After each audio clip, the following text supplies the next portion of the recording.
channel. Thank you so much for tuning in to today's video. So excited to share with you guys some updates, some things that's been going on, and yeah, let's get into it.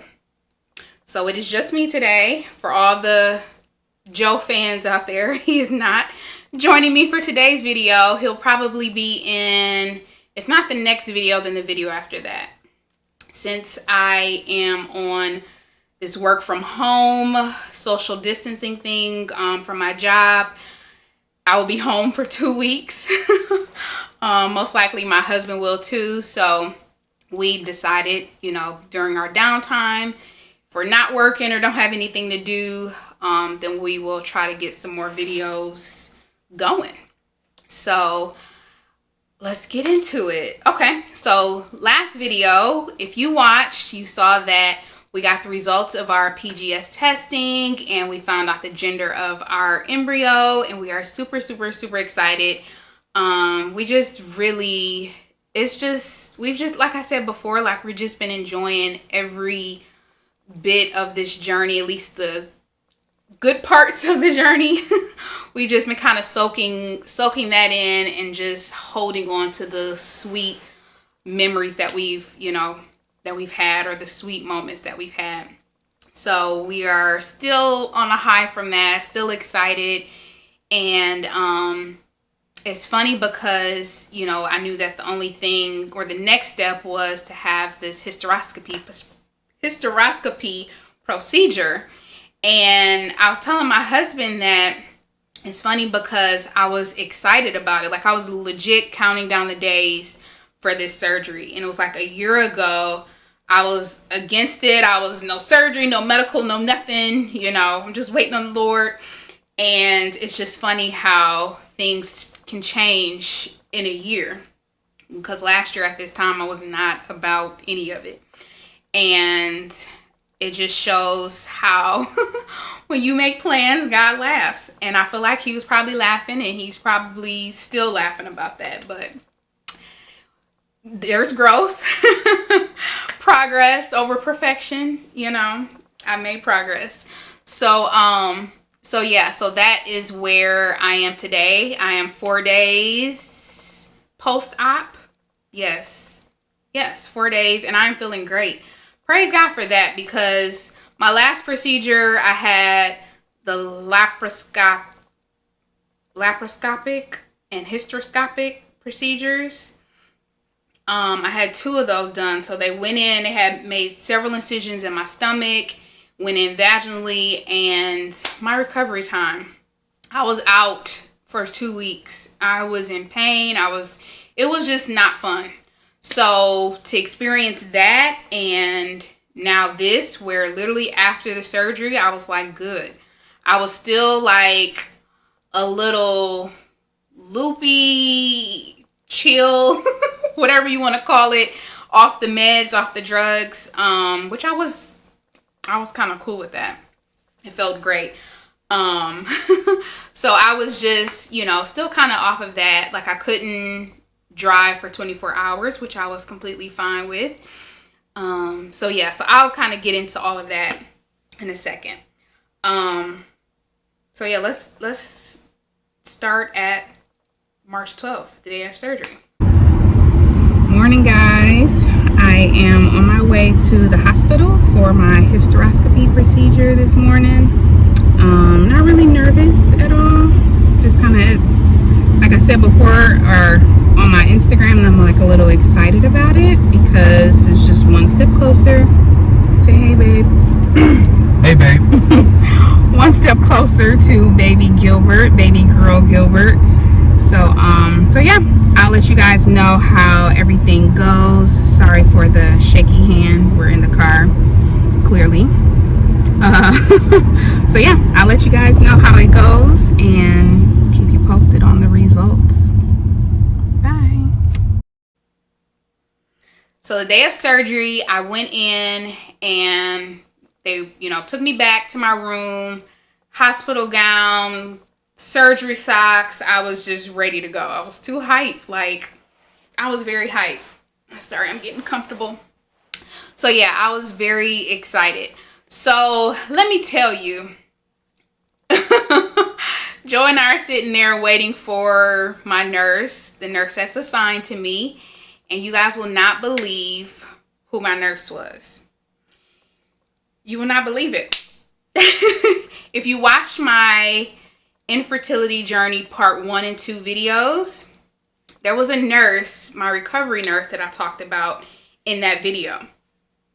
Sis was my pre-op nurse. She was my pre-op nurse. So she walks in the room and I legit was like, you gotta be kidding me. Joe and I both looked at each other like, what the hell? We did.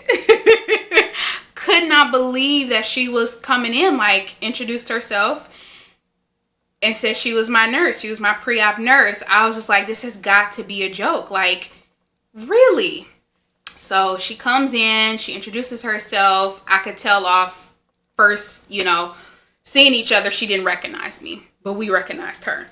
So she sits down, she starts, she gets me ready for the IV and all that good stuff, starts doing the history and all that. And she saw that I was there in July. And I say, yep, I was here in July. And I said, you actually were my recovery nurse. So I don't know if it clicked then for her, but I wanted her to know that I remember her. She was my previous nurse. And if you remember the story, she upset me completely. And I'm not going to, I want you, if you don't know the story, I want you to go back and listen, because that was 2 videos of good story.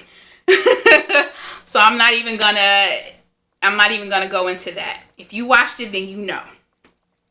So anyway, so she, so we're talking or whatever, just kind of going through my history. And then she asks, do you all have kids? So, prior to that, she asks, they have to constantly ask, do you know why you're here? So I say yes for the hysteroscopy. So then, I guess a few moments later, she asks, do we have kids? And I said no. And I said, that's the reason for this procedure. So she said, okay.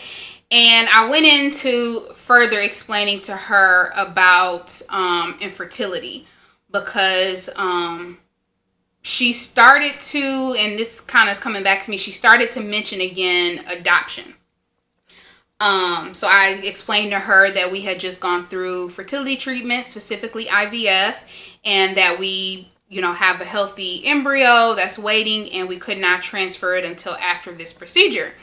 So she proceeds to tell me her story, and she said, I wish there was something like that around when me and my husband were trying to have kids. She's older, and if I'm not mistaken, the IVF, I think, is only 30 something years old, 36, somewhere between like 36 and 40 years old. So it's not, I guess it wouldn't have been around when she was trying to conceive. So anyway, so she was like, I wish that there was something like that around when my husband and I were trying to have kids. She said, as a matter of fact, the closest thing to fertility treatment was in Birmingham. So she said she had to go to a doctor out there, and they put her on Clomid for several months, and it did not help her. She didn't conceive. So she said, then they did genetic counseling and found that both she and her husband have history of birth defects on, both their sides. Like, she said that she had like 1 or 2 people in her family that were born with some type of birth defect, and same with her husband. So the genetic counselor told her that the likelihood of them having a child that had a birth defect was very high. So, and that also could be the reason why they hadn't been able to get pregnant. So she said her and her husband decided to adopt, and that's how they have their son. So she was like, so that's why I asked about adoption. So, it just, for me, it was like, I don't know. It was like, okay, now I get it, because before, when she was like, oh, why don't you guys just adopt? When she said that before, I was just like, really? And I'll explain that in another video, why that is not something you should say to someone who's trying to conceive. I have a whole video that I'm going to do about things not to say to someone trying to conceive. So stay tuned for that. I'll explain more about that. But now I was able to see why she said that, because for her, that was her only option. Fertility treatment was not, was completely foreign to her. So that was why that was what she blurted out at that time. Fertility treatment was not something that was even an option for her. So I was like, okay, now, I felt a little, I guess, better. I felt a little bit more compassion for her and understanding. And then we started, we just literally became best friends. She started telling me about, her and her husband and that process, the adoption process for them. Even after the surgery and when I came out of recovery, my recovery nurse was helping me get dressed and everything. And she's like, oh no, I want to wheel her out. So she wheeled me out to the car. She's like, I hope everything works out for you guys. I'm so excited for you. So glad that you guys have, healthy embryo. She was like, I know this is weird, but if you think about it, after you have your baby, can you bring her up here to meet me? Like, she gave me this big old hug. Like, I felt like she remembered. And then it was almost like this was like her apology. So I'm not going to say her name, but she's my BFF now.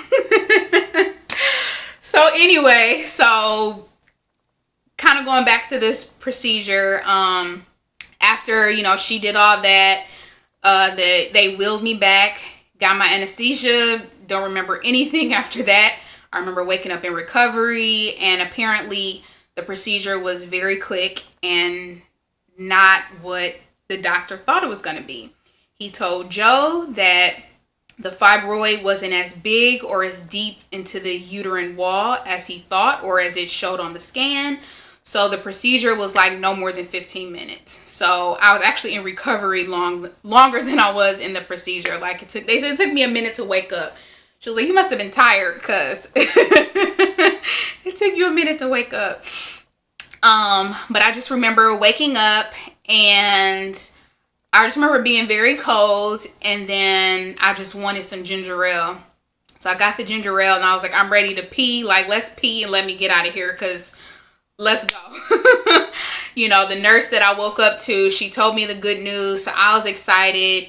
They grabbed Joe. Joe came back there and shared the good news. So I was like, yep, let me pee. Let's get out of here. Good news. Let's go.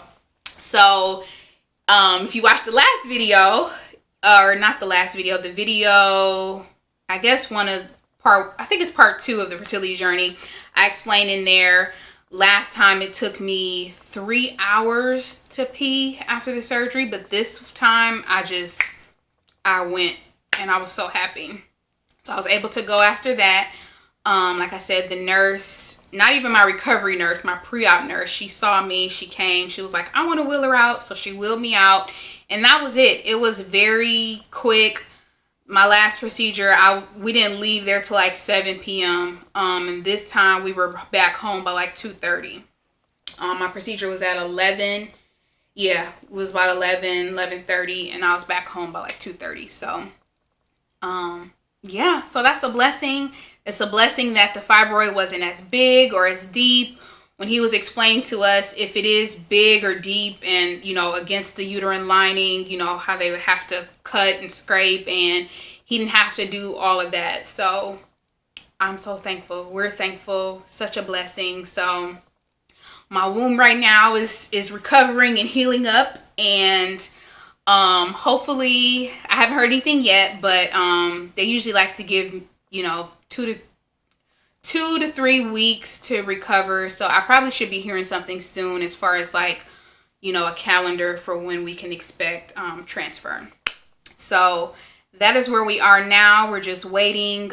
Just so thankful that the procedure went well and that we didn't come home with bad news. I know that was one of Joe's things. He was just like, I was just tired of the bad news. And he was like, it seems like lately, we've been getting good news. So we're just enjoying the good news as we get it, and just thanking God for that. So let me think. Is that it? yeah, I think that's it. I'm home because of the Rona. I hope everybody, like, yeah, even with all of this stuff, like, I hope everybody just stays healthy and take your necessary precautions, you know, make the best out of being at home. You know, I know sometimes for some of us, you know, some people, they already work from home. They're able to do their job from home.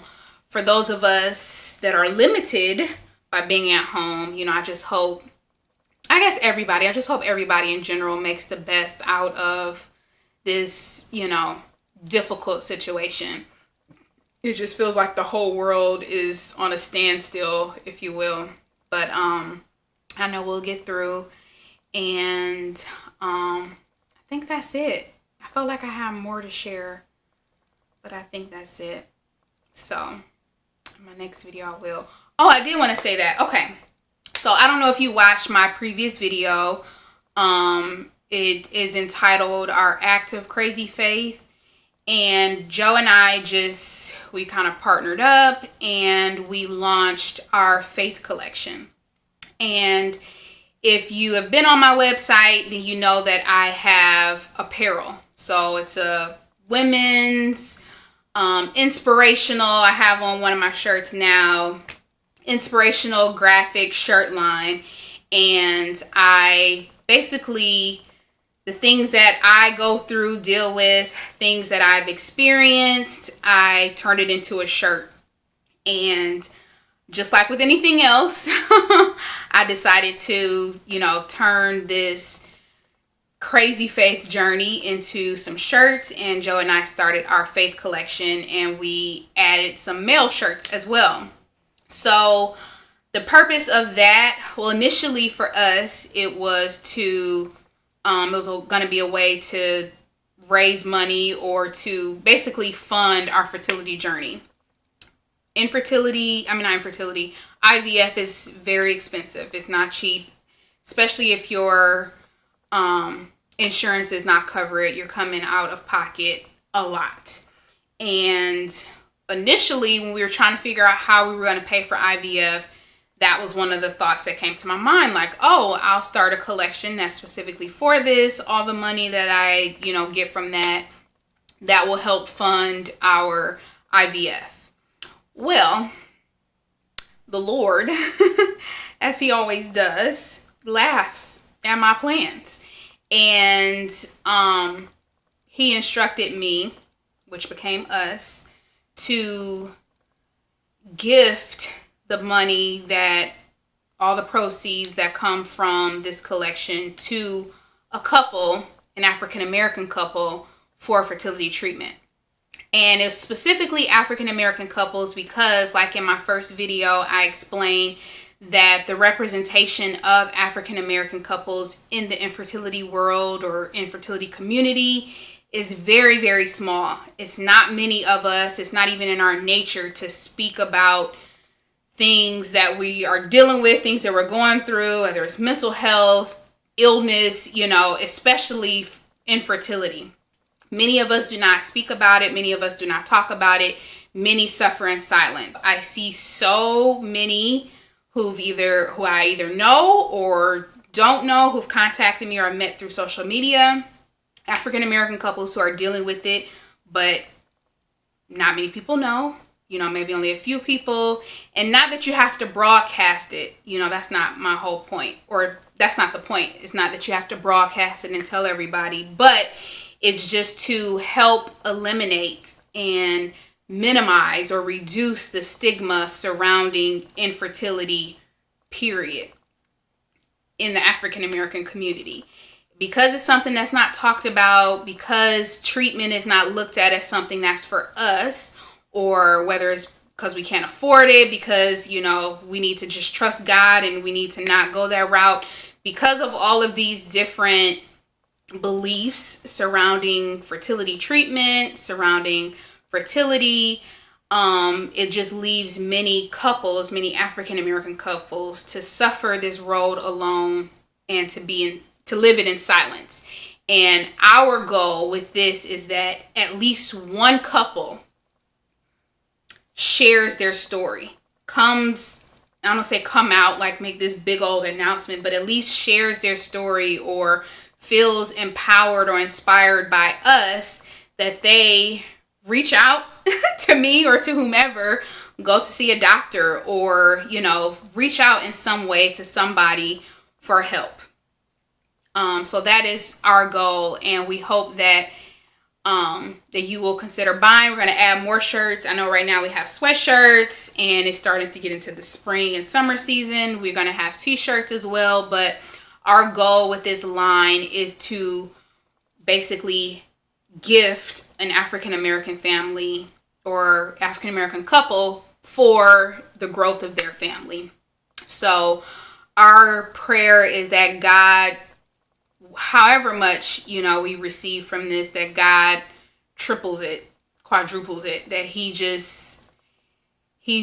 makes is that he you know, multiplies it, and that it inspires many more couples to share what they're going through and talk about it, and just have these conversations where it eliminates shame and fear, because we believe that our journey is not in vain. We believe that we're on this journey, on this path for a reason, and to help somebody else along the way. Like, even if it's just one couple and we help them, then I feel like we've done our job. But we just want people to know that we support them, and we're just here, you know. We're here, and we just hope that this, like I said, we hope that it inspires and it touches at least one couple. And also I want to make note that the shirts are not just for people going through infertility. Like, you can look at the shirt, says she has faith. So whatever it is that you're having faith for, it applies to you. Or he has faith. You want to buy something for your husband, or, you know, your son, or whomever. Jesus and coffee. I mean, if you love Jesus, you love coffee, the shirt is for you. But first, Jesus, you know, the shirts that we have are for anybody. But just know that when you're buying a shirt, you're sewing into a family. You're sewing into basically a couple being able to have a child or children. So just wanted to let that be known. I hope you will consider making a purchase. And even just sharing this video is a big help as well. A lot of people shared the video, liked it. Even that helps. Even if you can't make a purchase, it's completely fine. At least just sharing is caring. And it helps.